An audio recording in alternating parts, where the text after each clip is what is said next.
cổ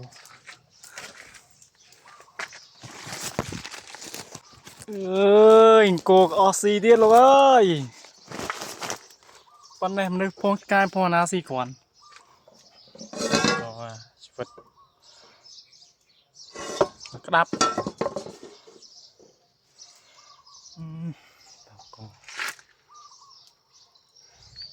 nhìn thấy khô cái mới thấy khô xong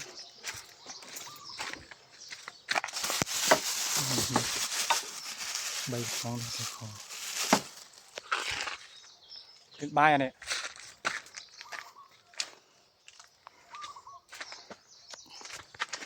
bay xì xăn trong rốt tiết ra vật bên đi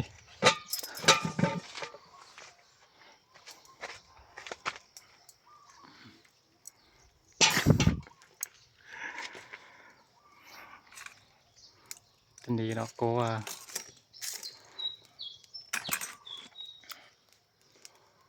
ngắt đâu đây ta bay nhẹ này